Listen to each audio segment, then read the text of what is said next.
WhatsApp dari mertua.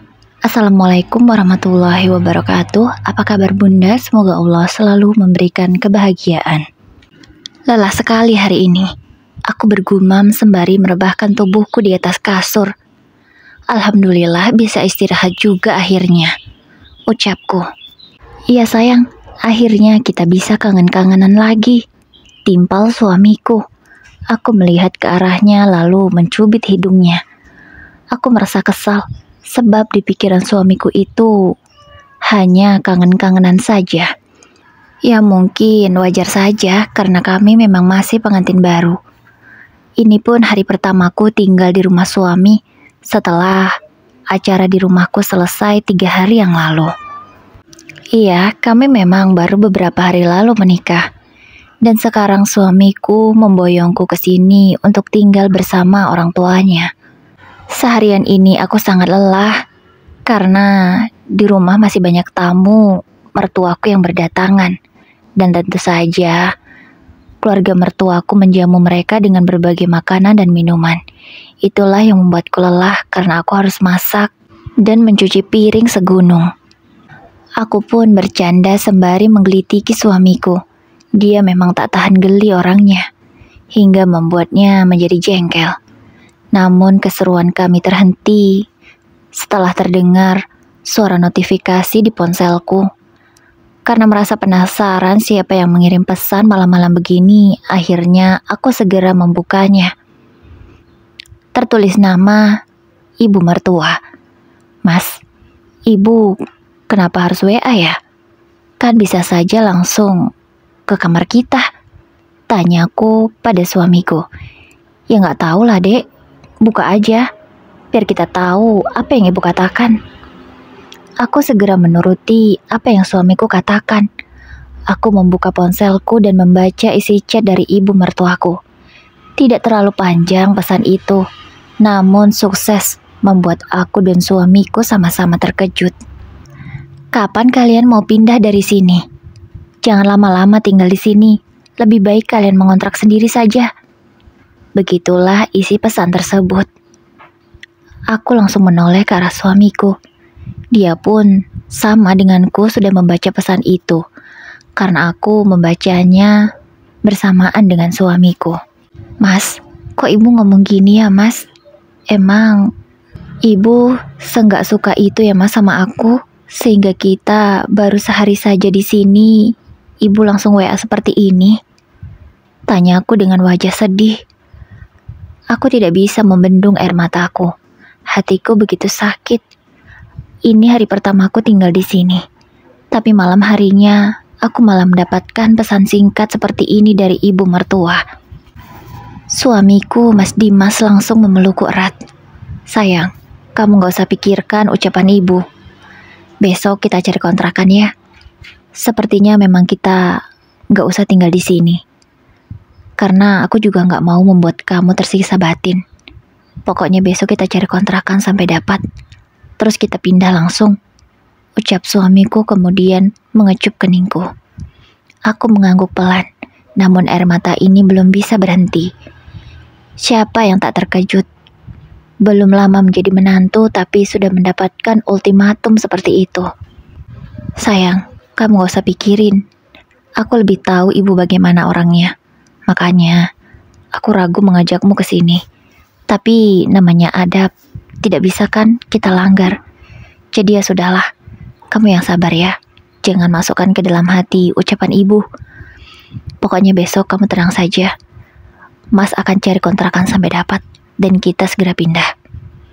Ucap suamiku lagi menenangkan. Aku sedikit lega, karena suamiku ternyata sudah paham bagaimana sifat ibunya. Jadi, aku tidak merasa bersalah ketika mengadukan hal apapun tentang ibunya. Ya, sebenarnya sebelum kami menikah, aku pernah mendapatkan perlakuan tidak mengenakan dari ibu mertuaku itu. Saat itu, aku mengantarkan makanan yang ibuku masak. Ya, bisa dibilang itu salah satu caraku mendekatkan diri.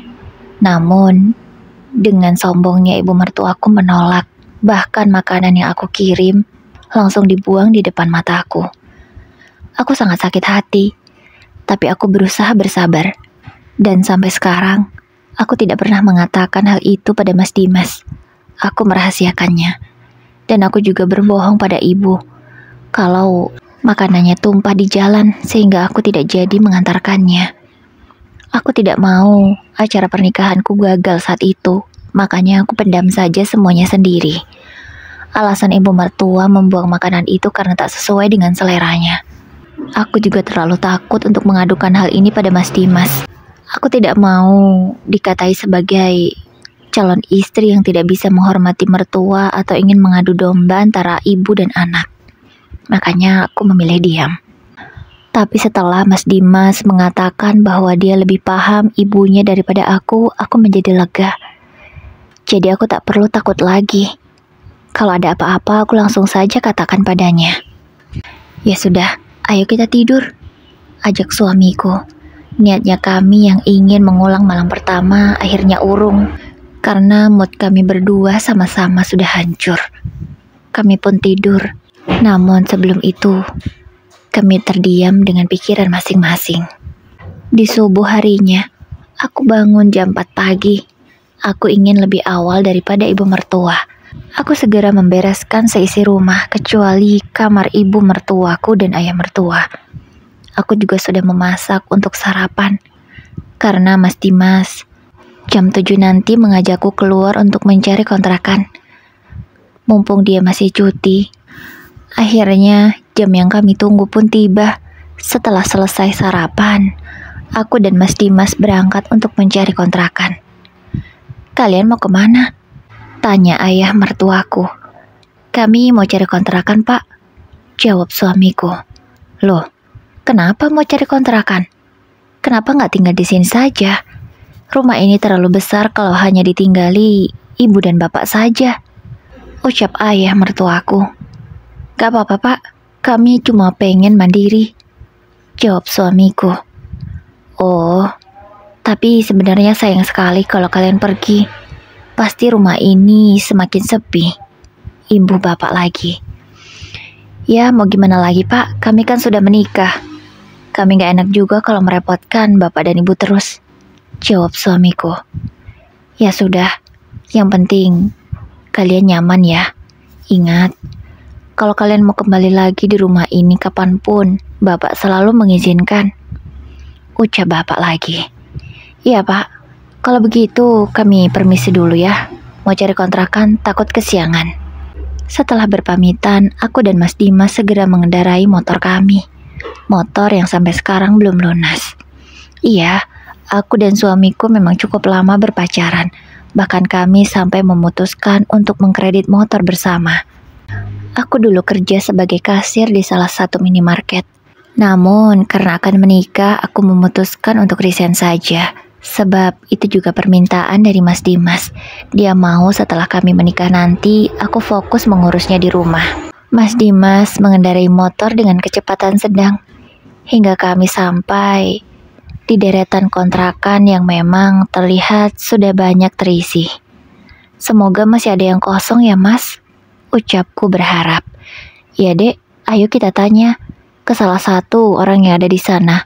Mungkin mereka bisa memberitahu kita di mana pemilik kontrakan ini. Ucap Mas Dimas. Mas Dimas segera melajukan motornya mendekati salah satu rumah kontrakan yang ada orang duduk di depannya. Permisi, Pak, Assalamualaikum. Ucap Mas Dimas. Waalaikumsalam. Iya, Mas, ada yang bisa dibantu? Tanya orang itu ramah.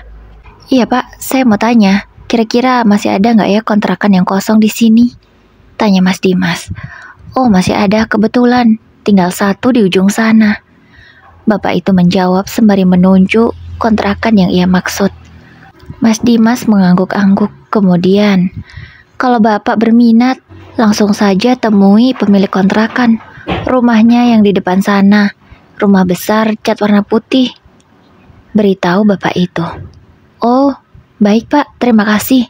Saya mau ke pemilik kontrakan dulu. Kalau saya cocok, saya akan ke sini. Ucap suamiku. Setelah itu, kami segera menuju rumah yang Bapak itu beritahu tadi. Kami berbincang-bincang dengan pemilik kontrakan. Kami sangat tertarik dengan harga yang ditawarkan. Lagi pula kontrakan ini tidak jauh dari tempat kerja Mas Dimas, sehingga bisa menghemat ongkos.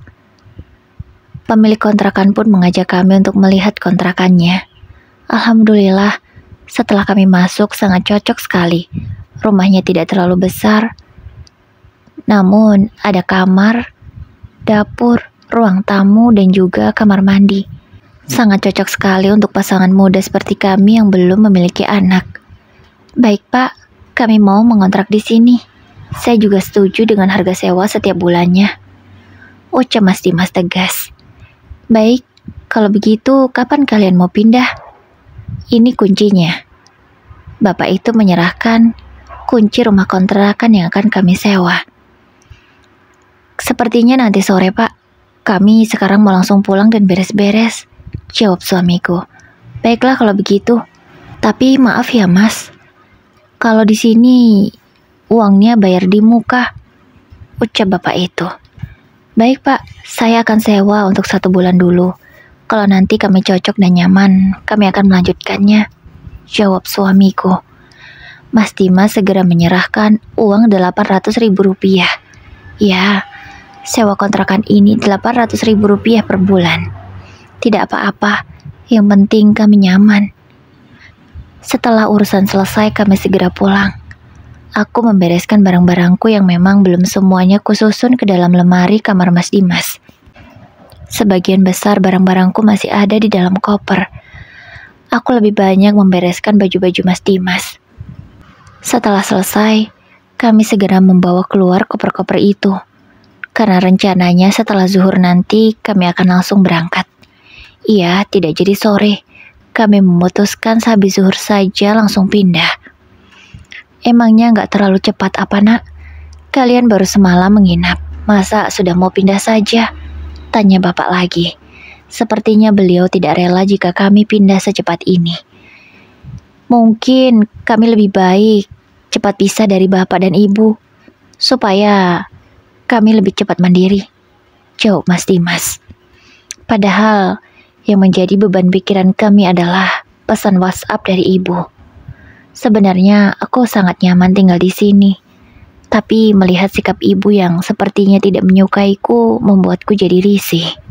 Iya Pak, biarin aja mereka pindah, biar mereka mandiri, jawab ibu menimpali ucapan bapak. Tapi Bu, mereka baru semalam loh menginap di sini, masa udah mau pindah aja? Bapak takut apa kata orang nanti. Mereka mikirnya kalau anak sama mantu nggak betah tinggal sama kita, ucap bapak. Kenapa sih harus mikirin ngomongan orang? Yang penting anak kita kan senang, ucap ibu lagi dengan nada tegas. Hal itu membuat bapak menjadi diam. Setelah semuanya siap, aku dan Mas Dimas berangkat. Oh ya, kami hanya membawa barang-barang itu menggunakan motor saja meskipun susah payah. Karena sayang uangnya jika dipakai untuk menyewa mobil. Lagi pula tanggung juga barang-barang kami ini sebenarnya tidak terlalu banyak. Hanya 2 koper baju saja. Sekitar 30 menit perjalanan akhirnya sampai di rumah kontrakan yang kami sudah sewa. Iya, jarak rumah kontrakan kami dari rumah orang tua Mas Dimas sekitar setengah jam. Cukup jauh. Ya, mungkin itu lebih nyaman daripada terlalu dekat.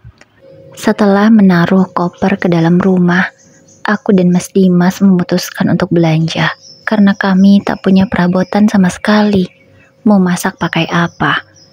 Ibu mertua juga tidak mau membawakan satupun perabotannya. Padahal bapak mertuaku sudah menyuruh ibu. Namun ibu tidak mau. Katanya sayang. Semua perabotannya itu mahal kalau diberikan ke kami. Alhasil kami tak membawa apapun. Tapi itu lebih baiklah daripada nanti aku diberikan namun diungkit-ungkit. Sepertinya sifat ibu mertuaku itu sangat pelit dan berhitungan. Kami hanya membeli perabotan yang penting-penting saja. Karena tak mau banyak mengeluarkan uang. Sebab kami punya tujuan yang lain. Kupikir setelah kami pindah semuanya akan aman dan aku bisa hidup tenang bersama Mas Dimas. Tapi ternyata tidak semudah itu. Malam ini, saat aku baru saja selesai berberes, setelah seharian aku merapikan rumah, Tiba-tiba aku mendapatkan notifikasi dari WA. Seperti biasa, pesan dari ibu mertua. Bilangin tuh sama Dimas, jangan lupa transfer uang bulanan ibu 2 juta. Sama hutangnya 1 juta. Jadi total 3 juta per bulan harus Dimas kirim ke ibu. Tulis ibu di pesan itu. Aku bingung, apa maksudnya? Kenapa suamiku sampai berhutang pada ibu? Aku langsung menanyakan ini pada Mas Dimas. Mas, kok ibu kirim pesan seperti ini ya mas ke aku? Tanyaku. Pesan apa? Mas Dimas kemudian mengambil HP-ku dan membaca pesan dari ibu.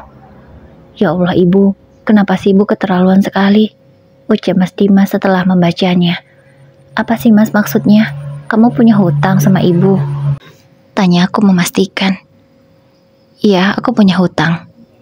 Tapi bukan hutang yang bagaimana. Kamu tahu nggak? Ibu menganggap biaya pernikahan kemarin itu hutangku. Makanya aku harus membayar dengan mencicil 1 juta per bulan. Aku awalnya geram. Tapi daripada berdebat lebih baik kuiyakan saja. Maafkan aku ya sayang. Ucap Mas Dimas merasa tak enak padaku. Ya Allah mas, ya udah nggak apa-apa mas. Biarlah kita kasih aja ke ibu. Mungkin memang seharusnya begitu mas. Daripada ribut, lebih baik kita turuti saja. Ucapku menenangkan Mas Dimas. Ya sayang, terima kasih ya. Kamu memang istri yang paling pengertian. Maafin mas sekali lagi. Mas benar-benar gak enak sama kamu. Iya mas, gak apa-apa, jangan dipikirin. Ya udah, ayo kita makan mas. Masakannya udah matang. Kami berdua pun makan malam bersama. Malam ini akhirnya kami tidur di rumah kontrakan untuk pertama kali. Sangat nyaman terasa. Dan aku bisa bangun sesukaku. Tapi tentu aku bukan malas-malasan. Subuh tetap kulaksanakan tepat waktu. Tapi setelahnya aku baring-baring. Karena ingin menghabiskan waktu bersama Mas Dimas. Sebelum nanti aku membuatkan sarapan untuknya. Namanya pengantin baru pasti ingin selalu lengket dengan suaminya. Kalau di rumah mertua pasti hal ini tidak bisa aku lakukan. Ada hikmahnya juga aku mengontrak sendiri. 1 minggu berlalu kami sudah mengontrak. Alhamdulillah semuanya terasa nyaman. Hingga suamiku harus bekerja lagi seperti biasa. Kujalani hari-hariku seperti ibu rumah tangga pada umumnya, membereskan rumah, memasak, dan menyiapkan keperluan suami serta keperluanku sendiri. Ternyata sendiri di rumah itu membosankan ya. Aku harus punya kesibukan supaya tidak buang-buang waktu. Batinku. Tapi apa yang harus aku lakukan? Apa menulis novel saja ya? Kan aku suka baca novel. Dengar-dengar menulis novel bisa mendapatkan uang. Aku pun segera mencari informasi melalui internet. Bagaimana caranya menghasilkan uang melalui menulis novel. Setelah aku belajar berhari-hari, akhirnya aku mendapatkannya. Aku sudah bisa memulainya. Alhamdulillah. Semoga apa yang kulakukan ini bisa membantu suamiku. Bismillah. Aku mulai menulis novel pertamaku. Karena masih pemula, masih lambat sekali aku dalam menulis. Ya, tapi aku terus belajar agar hasil karyaku semakin menarik dan bisa ditonton serta dibaca banyak orang. Aku memang suka mengerjakan hal-hal yang menjadi hobiku. Jadi aku mengerjakannya tidak merasa menjadi beban. Aku juga sudah memberitahu Mas Dimas dan dia mendukungku. Bahkan suamiku selalu akan menyediakan kuota jika kuotaku sudah habis nanti. Aku sangat bersyukur karena mendapatkan suami yang begitu baik. Aku pun setiap hari hanya masak untuk sarapan dan makan siang saja. Sementara malam, suamiku selalu membawa makanan dari luar. Iya, dia memang selalu memanjakanku. Bahkan di tengah kesibukannya bekerja, dia selalu membantu pekerjaan rumah. Aku merasa sangat bahagia sekali. Ya, mungkinlah ini cobaan rumah tanggaku. Mempunyai suami yang baik, orang tua baik, ayah mertua baik, tapi ibu mertuaku yang... Ya, tidak usah ku sebutkan lah bagaimana. Ketenangan kami pun terusik. 1 bulan setelah kami mengontrak, tiba-tiba aku kedatangan seorang tamu. Dia menggedor pintu dengan sangat kerasnya. Siapa sih pagi-pagi begini sudah bertamu dan tidak sopan lagi cara menggedor pintunya? Gerutuku kesal. Aku segera buka pintu karena aku hanya sendirian di rumah. "Ibu?" ucapku setelah melihat siapa yang datang. "Ya, ini ibu," jawabnya ketus. "Ayo bu, masuk." Aku mempersilahkan ibu mertuaku untuk masuk. "Oh, jadi ini rumah kontrakanmu? Kecil ya? Kasihan banget. Anakku harus tinggal di rumah sekecil ini," ucap ibu sembari melihat seisi rumahku. "Maaf bu, kami cuma bisa mengontrak rumah seperti ini. Karena kalau terlalu besar sayang uangnya," jawabku masih santai. "Alah, kamu ini sok banget." "Silakan duduk bu," ucapku. Aku berusaha tak menanggapi ucapan ibu mertuaku yang tak enak di hati itu. Aku segera ke dapur dan membuatkan segelas teh dan juga membawakan 1 toples cemilan. Hanya itu yang kami punya. Kuhidangkan untuk ibu. "Apa ini? Makanan begini, keras. Mana ibu suka?" ucapnya setelah melihat apa yang aku suguhkan. "Maaf bu, aku cuma punya itu saja," jawabku sembari tersenyum walau sebenarnya hatiku sudah sangat jengkel sekali. Ibu meminum teh buatanku hingga akhirnya teh itu habis. Lalu ia mengatakan apa tujuannya kemari.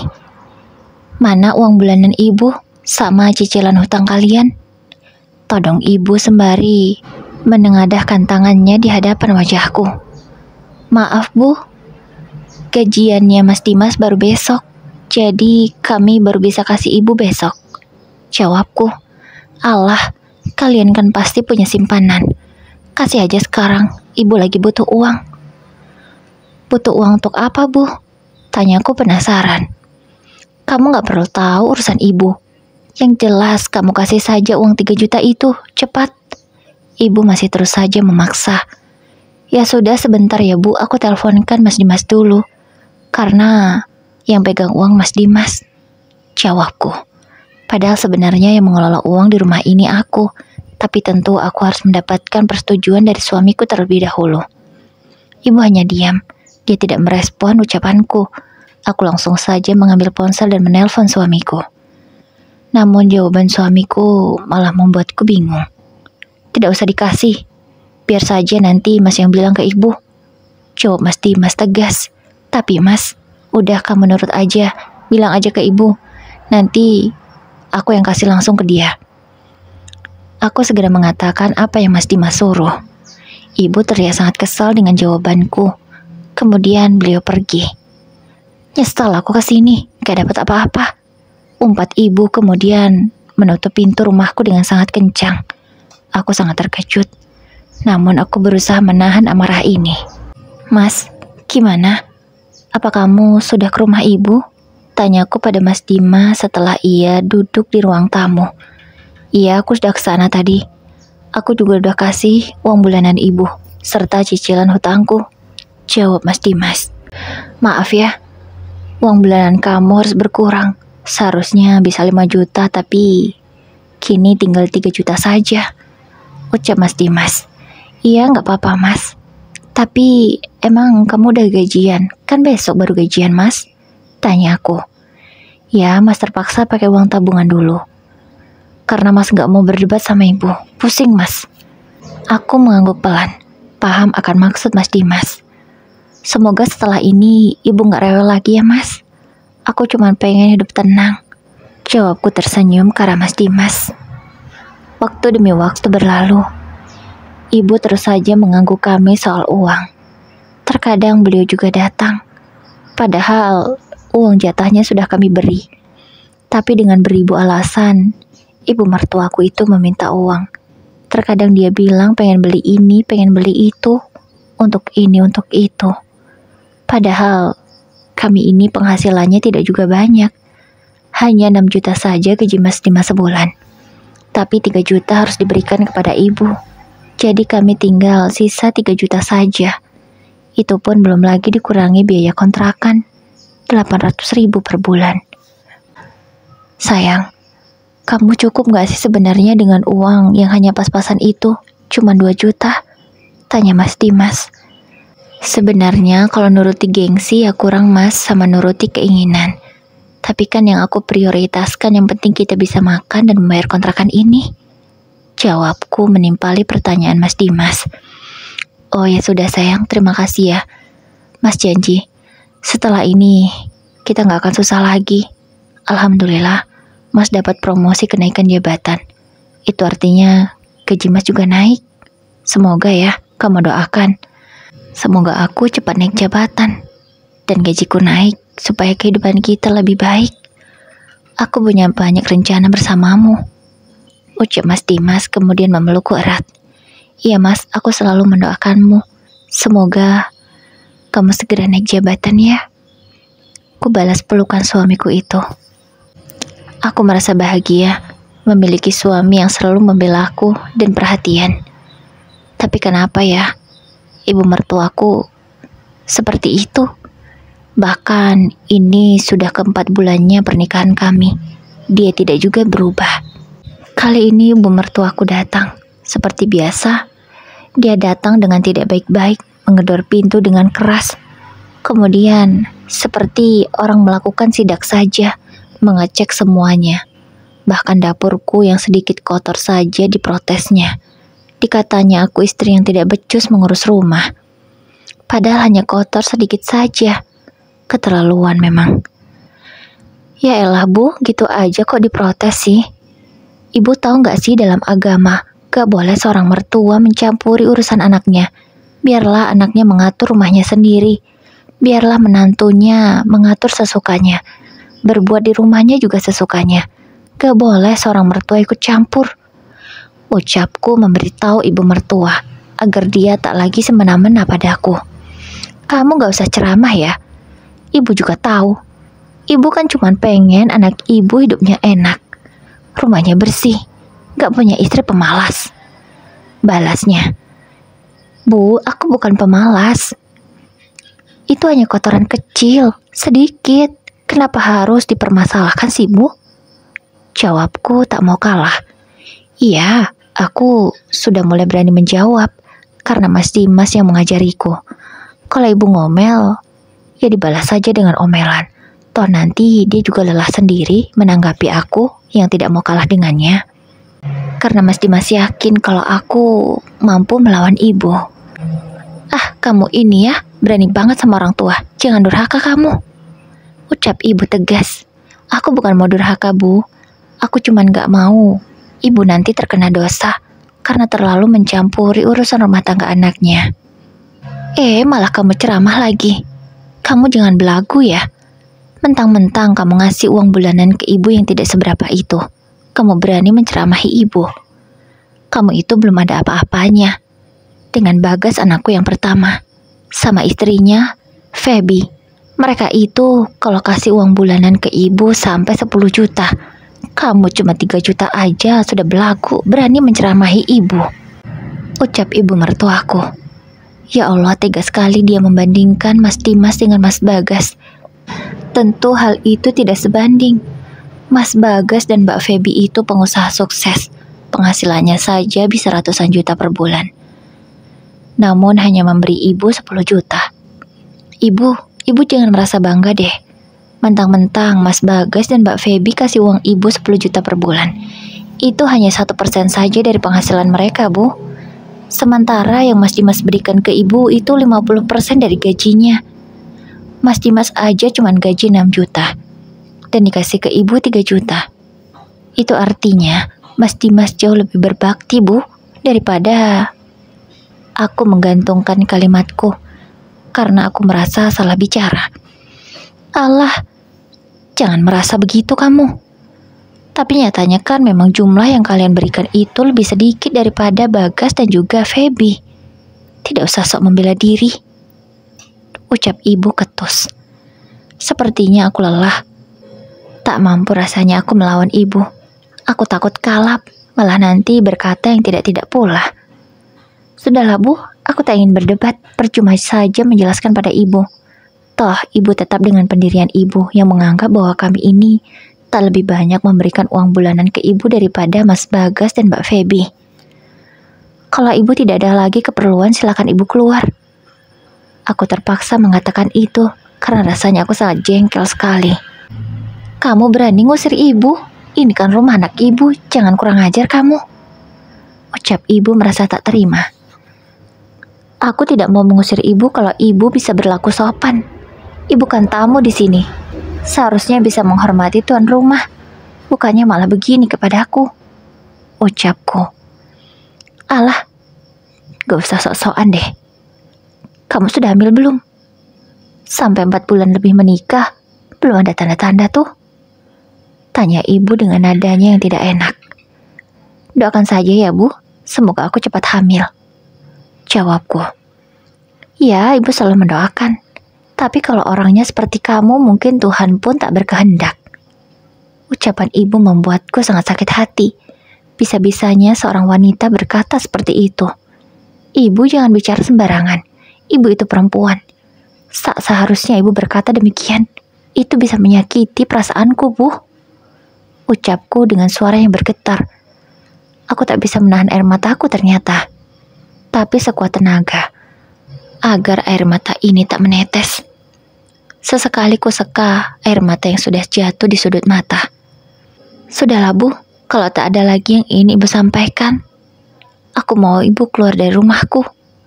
Ucapku tegas. Sepertinya nyali Ibu ciut mendengar aku yang berani memberontak. Beliau pun keluar dengan sendirinya. Tak ada lagi kata-kata umpatan dari mulutnya. Dia pergi begitu saja. Kenapa sih Bu? Ibu itu selalu datang ke rumah ini dan mencaci maki aku. Cari masalah terus. Batinku setelah Ibu pergi. Ya Allah, berilah aku kesabaran. Bapak mertua dan Ibu mertua memiliki 2 orang anak. Yang pertama Mas Bagas dan yang kedua Mas Dimas. Menurut penjelasan dan cerita Mas Dimas, Mas Bagas dan Mbak Feby sedari dulu memang sudah merintis usaha mereka. Sejak mereka belum menikah. Hingga sekarang mereka menikmati hasilnya. Tapi sayang, Mbak Feby orangnya sombong. Dia tidak mau mengunjungi Ibu. Kalau pulang hanya Mas Bagas saja. Anak mereka pun tak diperbolehkan juga mengunjungi Ibu mertua. Tapi Ibu mertua sangat menyanjung Mbak Feby. Padahal menantunya itu tak pernah menghormatinya. Bahkan acara pernikahan kami saja mereka tak hadir. Mbak Feby dan anak-anaknya. Hanya Mas Bagas seorang diri. Aku sebenarnya kasihan pada Ibu. Karena menantu yang satunya benar-benar tidak perhatian. Sedangkan aku, istri dari Mas Dimas, yang berusaha menjadi menantu yang baik, malah tidak dihargai. Kalau bertemu, dia hanya menghinaku. Tidak bisa menghargaiku sebagai menantunya. Aku bingung sebenarnya harus bersikap bagaimana. Bersikap baik tidak dihargai. Bersikap buruk, ujung-ujungnya hanya bertengkar saja. Aku bingung harus bagaimana. Beberapa waktu kemudian, aku sedang makan malam bersama Mas Dimas. Tiba-tiba, kami dikejutkan dengan suara ponsel yang berdering. Ada seseorang yang menelpon di HP Mas Dimas. Siapa Mas? Tanyaku setelah Mas Dimas melihat ponselnya. Ibu, tumben dia malam-malam nelpon. Ucap Mas Dimas. Angkat Mas, mana tahu penting. Halo Bu. Loudspeaker Mas. Pintaku. Mas Dimas segera meloudspeaker panggilannya. Halo. Kamu cepat kesini Mas. Buruan. Ucap Ibu dengan suara yang menangis. Ada apa Bu? Kok Ibu nangis? Tanya Mas Dimas khawatir. Bapakmu Mas, bapakmu. Bapak kenapa Bu? Tanya Mas Dimas panik. Bapakmu udah gak ada Mas. Mendengar ucapan Ibu kami berdua sama-sama terkejut. Loh Bu, seminggu lalu kan kita dari sana Bapak baik-baik aja. Emang Bapak kenapa Bu? Kok bisa meninggal? Tanya Mas Dimas. Panjang ceritanya. Kamu kesini dulu ya. Ibu sendirian. Tanpa berpikir panjang, kami segera bersiap-siap dan berangkat ke rumah ibu. Sekitar 20 menit akhirnya kami sampai. Mas Dimas agak ngebut karena dia begitu panik. Mas Dimas langsung menghambur ke jenazah ayahnya. Aku benar-benar tak tega. Aku pun tak bisa membendung kesedihanku. "Kenapa, Bu, Bapak? Bapak sakit apa?" tanyaku lembut. "Bapakmu... Ini semua salah ibu." Ibu belum sempat bercerita, namun beliau malah menangis lagi. Kupeluk ibu mertuaku itu. Sebenarnya kalau dalam posisi seperti ini, aku merasa sangat dekat. Dan aku pasti akan sangat menyayangi beliau jika beliau tak bersikap demikian. "Maafin ibu, gara-gara ibu bapak kalian gak ada," ucap ibu lagi. "Emangnya kenapa, Bu? Tolong ceritakan pada Mila," pintaku. Tapi ibu malah pingsan, mungkin karena beliau saking sedihnya. Aku dan Mas Dimas membawa ibu ke kamar untuk beristirahat. Cukup lama ibu pingsan, hampir jam 4 subuh. "Mila," ucap ibu setelah beliau sadar. "Ya, Bu, ibu yang sabar ya, ibu yang kuat." Kupeluk ibu mertuaku itu. Hingga sekarang, Mas Bagas dan Mbak Feby belum juga kelihatan mereka sudah datang. "Mana masmu?" tanya ibu dengan suaranya yang lemah karena beliau selalu menangis. "Belum datang, Bu," jawabku. Ya Allah, kenapa mereka lama sekali datangnya? Padahal sudah ibu kabari lebih dulu daripada ibu mengabari Dimas. Jelas ibu. "Sabar ya, Bu. Kan rumah mereka lumayan jauh dari sini. Mungkin pagi-pagi ini mereka baru berangkat." Aku berusaha menenangkan ibu. Ibu hanya menggeleng saja. Aku tidak paham apa maksud gelengan kepalanya. "Mana ya HP ibu? Ibu mau menelpon Bagas lagi." Aku segera mengambilkan ponsel ibu yang tergeletak di meja. "Ini, Bu." Dia melihat ke arah ponselnya. Dan kini ia menangis lagi. "Kenapa, Bu?" tanyaku. "Lihat, Bagas WA ibu. Dia mengirimkan uang 5 juta. Katanya untuk biaya pemakaman bapak. Dia bilang gak bisa datang." Aku serasa tidak percaya mendengar ucapan ibu. Aku langsung mengambil ponselnya dan memastikannya sendiri. Ternyata benar. Mas Bagas mengirimkan screenshotan bahwa ia sudah mentransfer uang ke ibu sebesar 5 juta rupiah. Aku hanya bisa beristighfar dalam hati. Ya Allah, apa yang sebenarnya Mas Bagas pikirkan? Kenapa saat orang tuanya tidak ada malah dia tidak pulang? Batinku. Aku tidak tahu apa yang harus aku katakan pada Mas Dimas. Pasti dia sangat sedih. Belum lagi kalau dia tahu kelakuan kakaknya seperti ini. Aku benar-benar bingung. Akhirnya, setelah pagi menjelang, bapak dimakamkan. Tak lagi menunggu kehadiran Mas Bagas. Setelah selesai, kami pulang ke rumah. Aku memutuskan untuk menemani ibu sampai 7 hari ke depan. Aku tak tega juga jika membiarkan ibu sendirian di rumah ini. "Terima kasih ya Mila, kamu menemani ibu terus," ucap ibu. "Iya, Bu, itu sudah kewajiban Mila sebagai anak ibu. Ibu jangan sedih terus ya, ibu harus bahagia," ucapku sembari kupeluk ibu mertuaku itu. Sampai seminggu ini, Mas Bagas dan Mbak Feby juga belum datang. Aku benar-benar tidak menyangka mereka bisa sekejam ini. Mereka benar-benar keterlaluan, Mila. Gak punya perasaan, ucap ibu penuh emosi. Mungkin yang ibu maksud adalah Mas Bagas dan Mbak Feby.